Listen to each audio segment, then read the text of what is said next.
made. About an hour ago. Yeah. So we're on our way down to the Yorke Peninsula to Wallaroo. Yeah, a place of nothing. Don't know what's there. Don't really know what's on the Yorke Peninsula. Apparently, very historical. Really good beach near there called Flaherty's Beach, which we'll probably drive down onto tomorrow. There's a brewery there, and then we'll sort of head back up. We'll only spend probably 3-4 days on the Yorke before we head over to the Yorke Peninsula. So, yeah. Morning. Morning. Lee's driving. Where are we going? Wherever that tells me to go. We're ducking into Yorktown to get some petrol. Then we're going to have a look at a pink lake. And then we don't know what we're doing. We're just doing a tiki tour for the day. Yeah. Just driving. See where the road takes us. Owen's in the back chilling out. Petrol. Had my apple. Had my hot chockey. Lee's had a coffee. One. And a yogurt. So, anyway, we're going somewhere. Yeah. Sweet. Bye.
Good morning.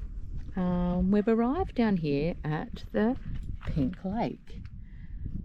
Now, I didn't quite know what made the lake pink, but some say that it's caused by algae and bacteria, and it grows into a salt crust. They love the high salt and the water and the sunlight. However, locals speak of it changing its colour according to the weather. Some say a bit like red sky in the morning, shepherd's warning. So if the lake is really, really pink of a morning, it means there's bad weather coming.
Lake, we saw these windmills.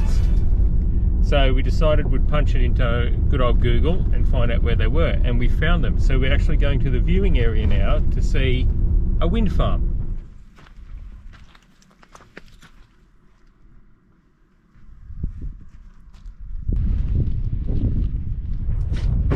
Well, here we are at the Wattle Point Wind Farm. We could see these from the Pink Lake, and thought they looked intriguing, so we'd come out and have a little look, see if we could find out anything about it. But believe it or not, not one of them is spinning.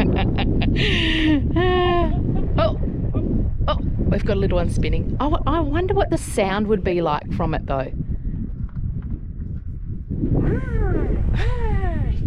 Do it one more time for us. It is a little windy, but you know, maybe, I don't know. Yeah, I don't know. Let's see if we can find out some information. So inside there is lots of information. Oh, something's making a noise. Sorry about that. So each tower is 65 meters. And they're made out of steel, and each tower has 3 sections, weighing 90 tons in total. The rotator blades are 40 meters long, and they weigh 7.5 ton each. Wow. And the farm itself took 25 years to design. Making noise. That's not the wind farm, that's Adam.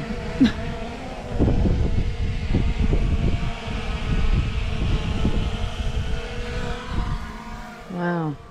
I'm hoping that this might capture the sound.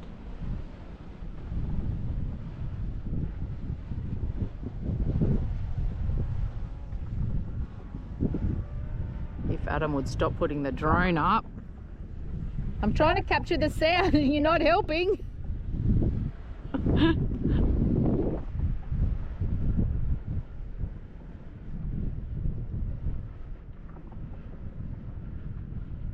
Wow.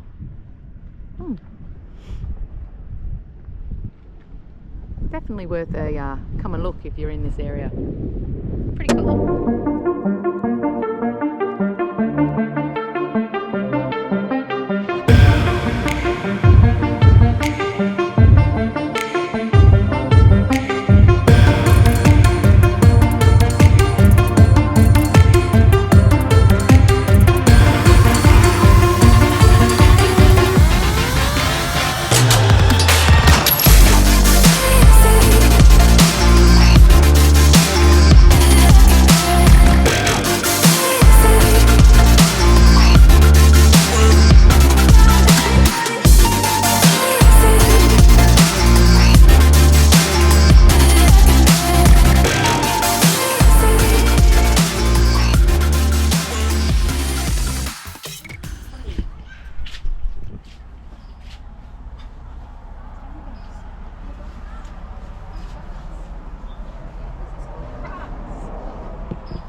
So, on our way to Wallaroo, where we're staying, we stumbled across this yesterday, and then we were sort of doing a little tiki tour today, and we came back through. So we thought we'd pull over and have a look. So this was, he flew a monoplane, which is, I don't know, a monoplane, one wing I'd say.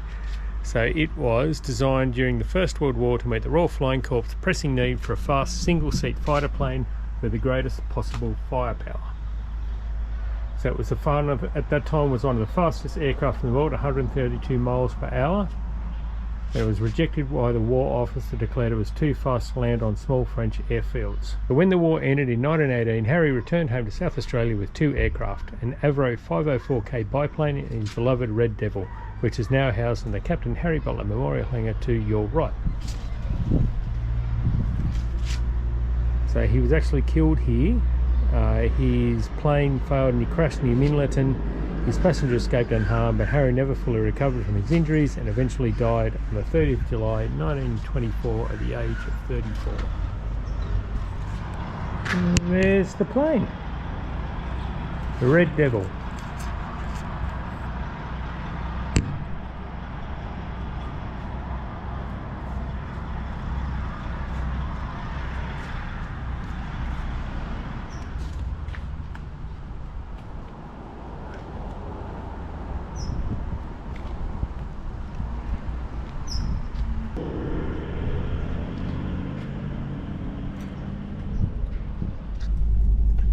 Good afternoon. Good afternoon.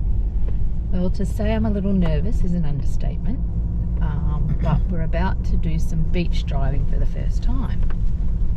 And I'm shit scared.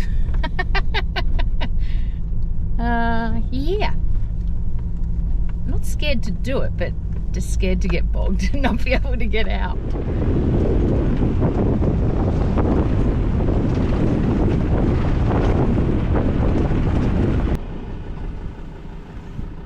So Adam's now finding his air down machine. What do they call them? Deflator.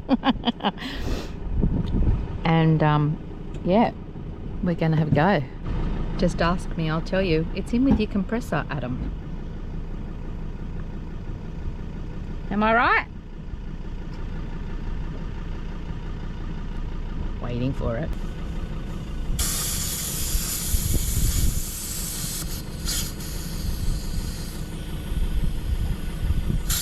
Well, we're on.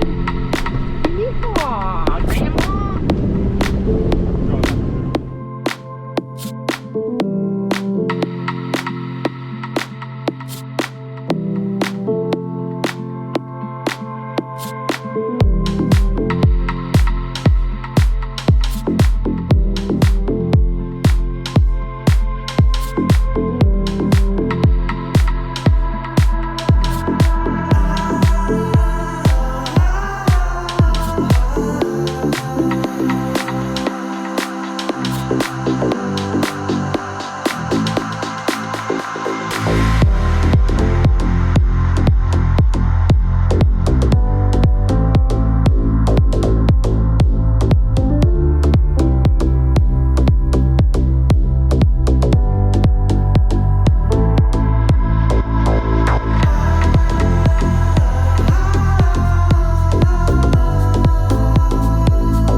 So that's Flaherty's Beach.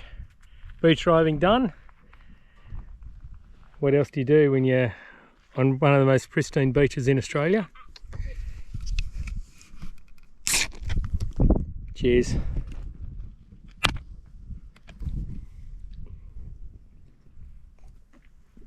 Honestly, like bluest of blue, the water. Awesome. Beach driving done, babe. And one soggy dog. So I didn't get away with just getting all the driving done myself today. In the softy. Lee's driving as well. So she is no longer a beach driving virgin. Well, just like me. This is not really soft sand. No, it's not really soft sand. So it's sort of a beginner's sort of crash course for beach driving for us, I think. But I think we will eventually go and do some more beach driving, and we will get bogged, but we've got all the gear, so we're not too worried, are we? Oh, I wouldn't say that, but... No, I'm not worried.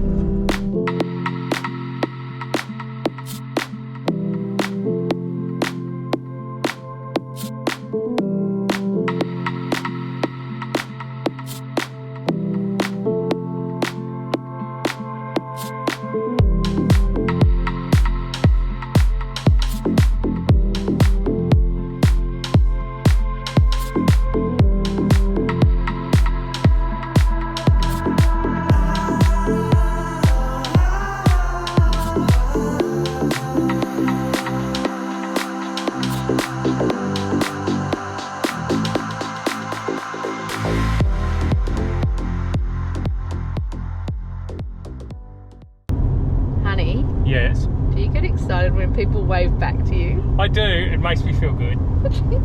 So show us what you've learned. So I've learned if you do that, they don't really wave at you. But if you do that, like this, what she's...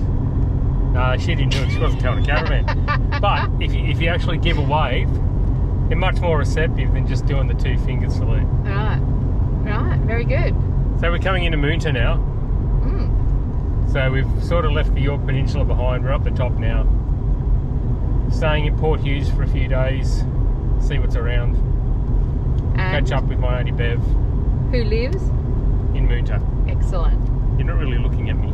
No. Sort of not on screen. You are on screen. Oh, I can't see it on the front though. You shouldn't be seeing it. You should be watching the freaking road. Yeah, well, I'm not.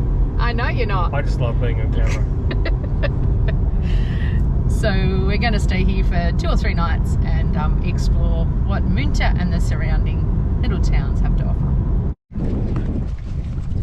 Any great white sharks, Adam? Probably up there. Beautiful spot to start. Lee just said to me, would you go swimming here? I'm just like, in the bit where I can see, absolutely. But in the dark bit, no. Because over that way is Port Lincoln. And they dive for great white sharks there. So great white sharks there, to me, mean great white sharks here. So no, I will not go swimming off the end of the freaking jetty.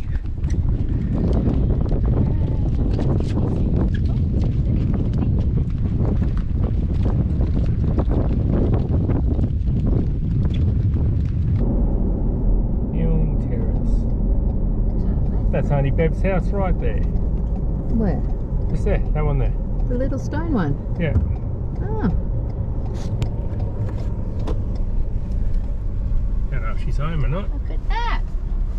Adam's Auntie's place, number 2. A beautiful old stone building.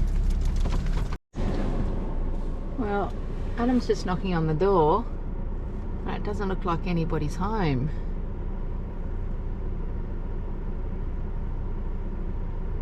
Oh, hang on a minute. It does look like someone's home. He's got a big smile on his face.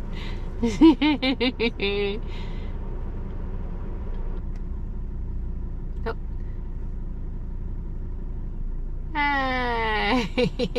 Hey, a nice little hug.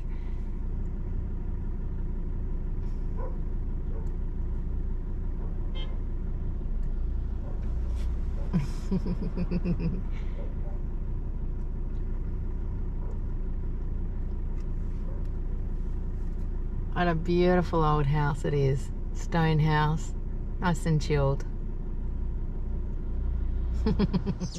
Morning all. Morning. No, it's not COVID. I just thought we should capture this. Adam's cooking breakfast and about to flip. Oh. I don't think they'll all turn out like that, but you know.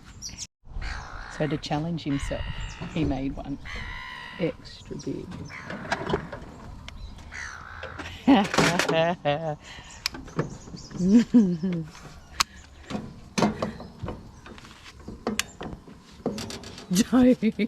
Don't. Saved it.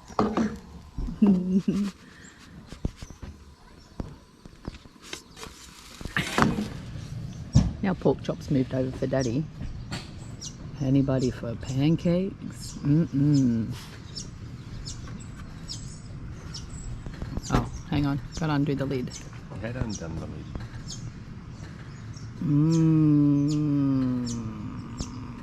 Jesus. I'll have a bit of pancake in our maple syrup.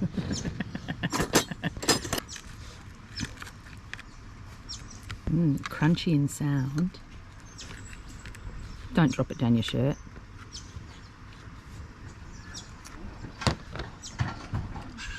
I did good. We'll soon tell you, shall I?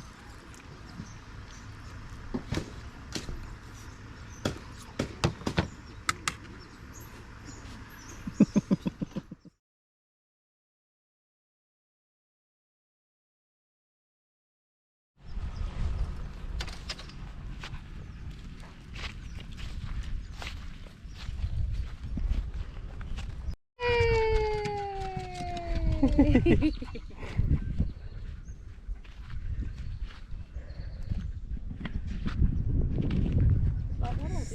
this is a first for us. We're at a caravan park and there's like an off-leash dog area, which is really good. So Alvin, for the first time in about 2.5 weeks, is actually off a lead and not harnessed, so he's very excited.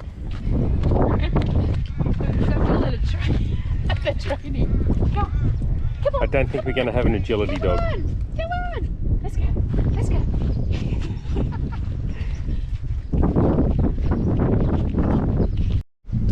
Okay, dog agility time.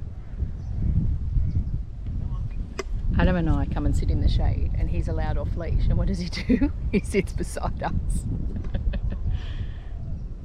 So Adam's now going to attempt some dog agility.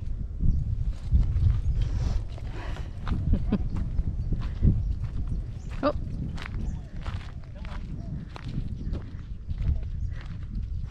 Yay! King of the castle! King of the castle! Come on, down you go. Which one's the dog? Does that... Yep. Oh, hang on. How do I do this? Yay! Hang on, have to wee. Send him through this way. Alvin, Al, here I am. Come on. Now we go around it. You're a spinnerhead. Come on, this way. Come on.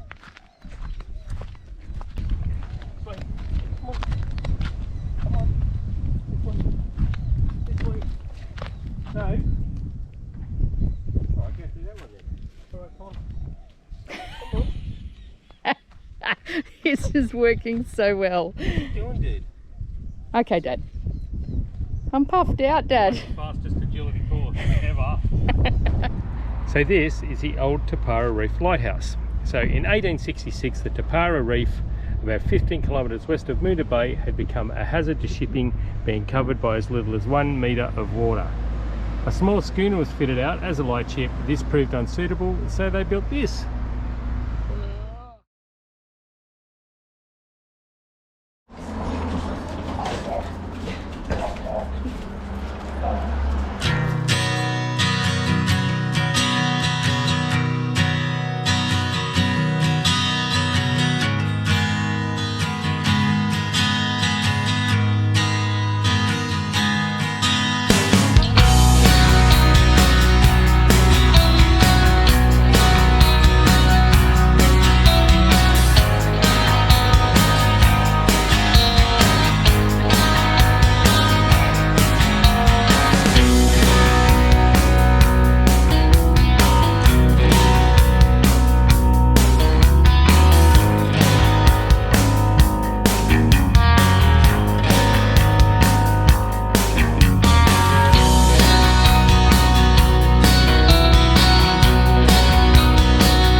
Well, I've driven down onto the beach. However, I wouldn't call it beach driving when there's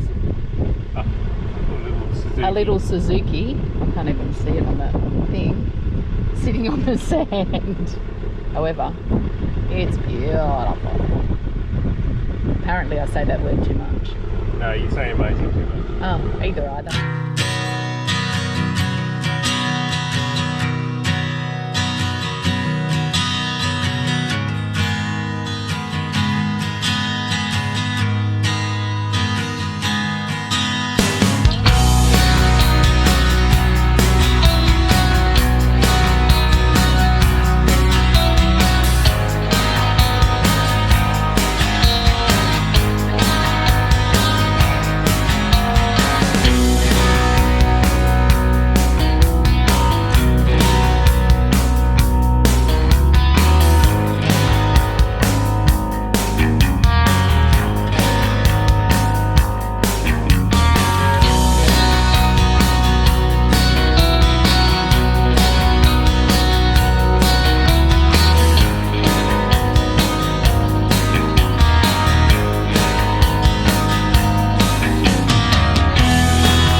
big shit on our windscreen. Adam's going to attempt to land the drone on our bonnet. It's just here. Where are you? All right. Oh, here you go. Here we go. Last time he attempted this, it slid off. Where the are you? Oh, I have to bleep that one out. Sorry. Oh, you know we're close. Move up.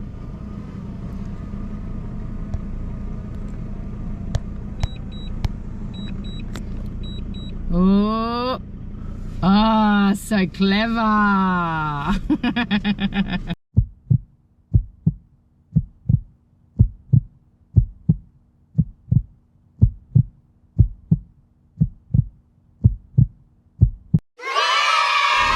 So we were just driving back into Wallaroo, and in the middle of the lake we saw this sculpture and we didn't know what it was, so I put the drone over it, and it's like just random shark attack fisherman sculpture thingy. So you'll probably be seeing the drone footage over this. So anyway, this random sculpture in the middle of nowhere. So anyway, it's weird.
So I'm in the reservoir, and it's an irregular shape, but they've actually got on the wall, I'm just trying to read it, I think it's in Cornish, some like old time graffiti. I'm going to read it. It says, "Get."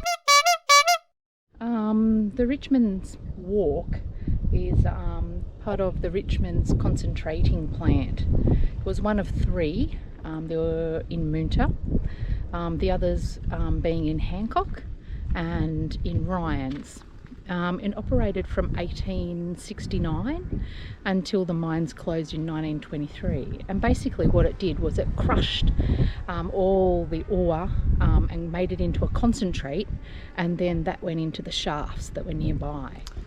It's inhabited by pigeons, so I don't get shat on. So this was where Richmond's engine was. Richmond's engine was a Cornish beam that rotated the engine with a cylinder for its diameter. It was 32 inches in diameter, and it was installed in 1969 and powered all of the crushing and concentrating machinery. It worked until 1917 when it was replaced with a gas engine. Whoa.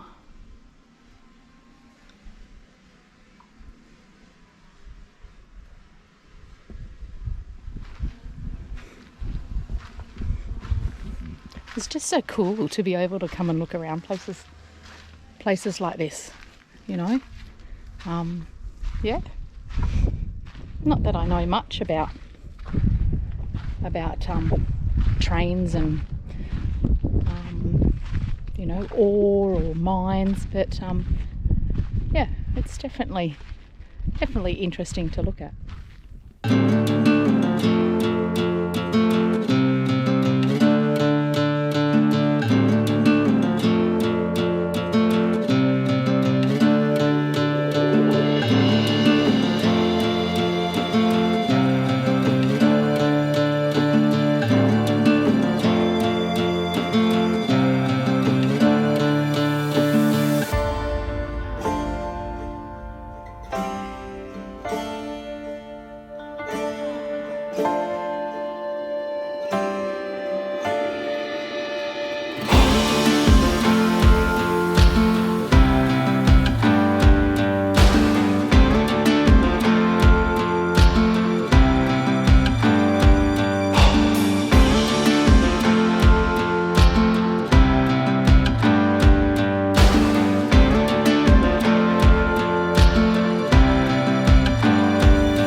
of trains.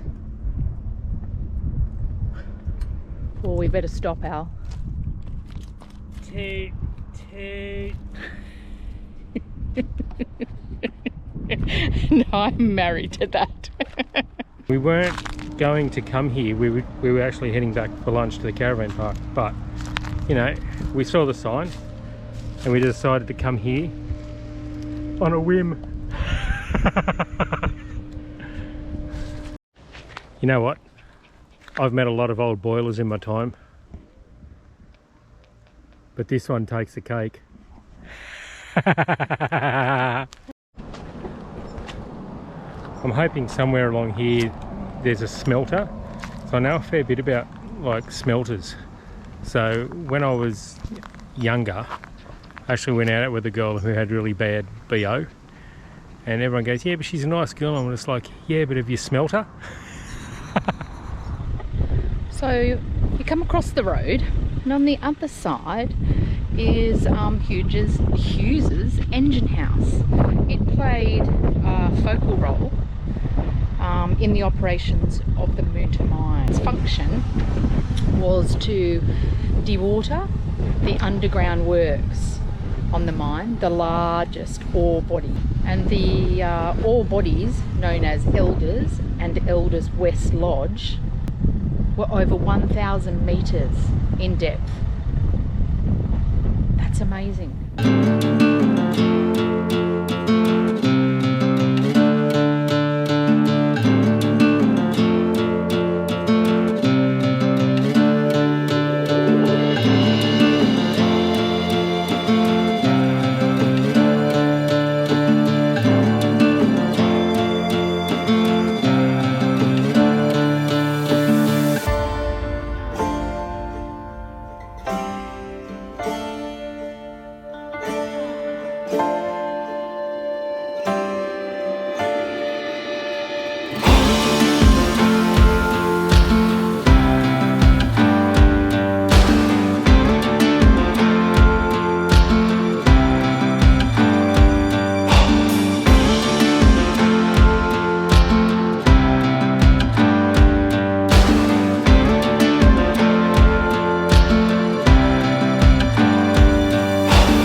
So, yesterday I had a pasty in Wallaroo.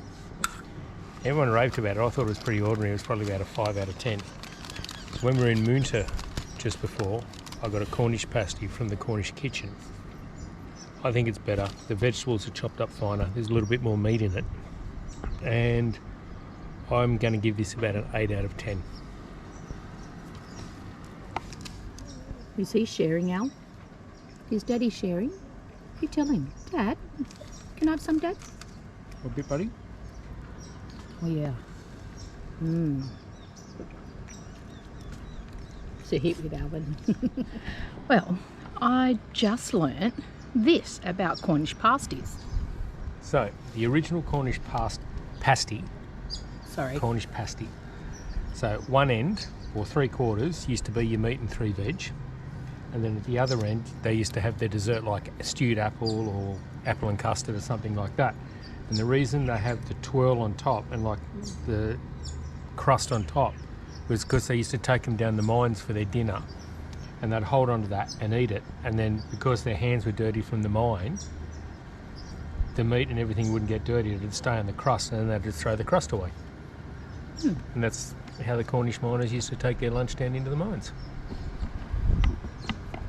He remembers all this interesting information but can't remember to hang out the washing. So, this is our last night at Port Hughes. So, I'm just bolting down to the beach because the sunset last night was freaking amazing. So, I'm going to come down tonight and I'm going to film it. It is epic. Like, probably the most epic sunset I've ever seen. So, last night in the Yorke, epic sunset to boot.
Well, from Down the Road Adventures, we'd like to say thank you to the Yorke Peninsula and hope you enjoyed that amazing sunset.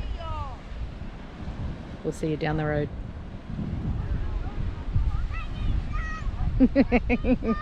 Go, buddy, go, go, go, go, go, go. Oh.